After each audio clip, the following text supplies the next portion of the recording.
आणि पूर्वीच्या सरकारने फक्त पात्र झोपडीधारकांनाच घर द्या म्हणून सांगितलं होतं. मी मुख्यमंत्री झाल्यानंतर सांगितलं जेवढे लोक राहतात त्या सगळ्यांना घर द्या. 1 कोटीचं एक घर होईल मुंबईमध्ये, जवळपास 1 लाख लोक राहतात तिकडे. मी गेलं, मला एकदा राहुल शेवाळ्यांनी गणपतीला घेऊन गेले आणि सकाळी पहाटे 6 वाजेपर्यंत गणपती दर्शन करत होतो. बघितलं गल्ली बोळ काय राहतात लोक, कसे राहतात, गटाराचं पाणी, शौचालयाचं पाणी, घाण सगळे. आपण चांगल्या घरात राहायचं आणि अशा लोकांना असंच खितपत पडत द्यायचं, हे बिलकुल योग्य नाही. आणि म्हणून धारावी आशिया खंडातला हा सगळ्यात मोठा प्रकल्प होईल आणि त्याच्यासाठी सगळ्यांनी सहकार्य केलं पाहिजे.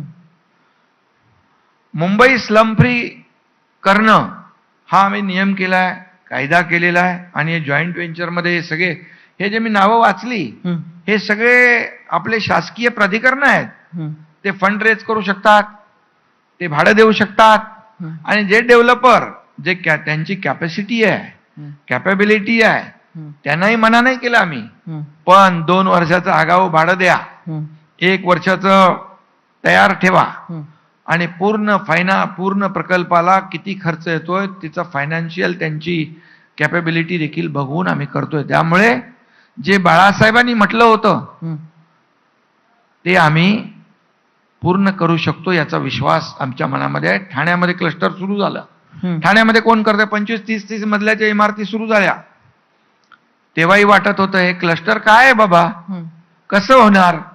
पण तुम्हाला मी सांगतो तिथे देखील ठाणे महापालिका आणि सिडको मिळून करते आहे. त्यामुळे जेवढी शहरं आहेत ज्यामध्ये झोपडपट्ट्या आहेत, ज्यामध्ये धोकादायक इमारती आहेत, यांचं क्लस्टर करून एकत्र करून, आता बघा स्टँड अलोन बिल्डिंग डेव्हलप करायला गेलो तर काय ओपन स्पेस मिळणार नाही, अम्युनिटी मिळणार नाही, काही नाही. जर तेच 20, 25, 50 एकराच्या जर आपण क्लस्टर केलं तर मोकळी जागा, ग्राउंड मिळेल, गार्डन मिळेल, शाळा आहे, हॉस्पिटल आहे, क्लब हाऊस आहे, अम्युनिटी आहे, सगळं मिळणार. हेच क्लस्टरचा उद्देश आहे.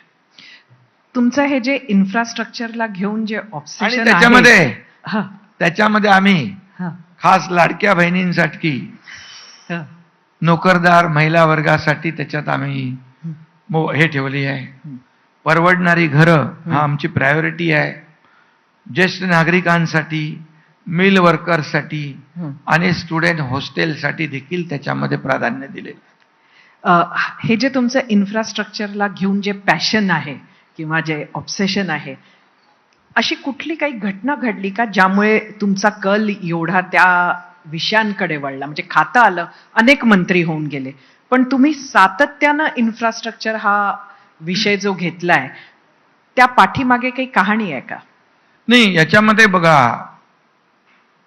कुठलाही जॉब, कुठलाही प्रकल्प, कुठलंही काम चॅलेंज म्हणून स्वीकारायचं असतं.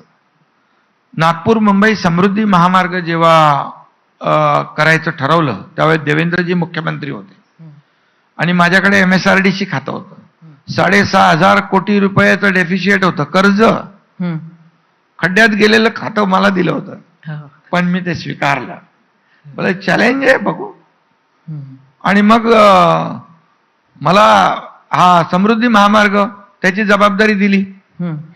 बऱ्याच लोकांनी त्याला विरोध केला, आता त्यांचे नाव मी सांगत नाही. आणि चॅलेंज म्हणून स्वीकारलं. लोक तयार नव्हते, लोक आमचे पुतळे लटकवले होते, लोक तिकडे आंदोलन करत होते. पण जिकडे आंदोलन होतं तिकडे आमचे अधिकारी बोलले जाऊ नका. मी बोललो तिकडेच जायचंय मला.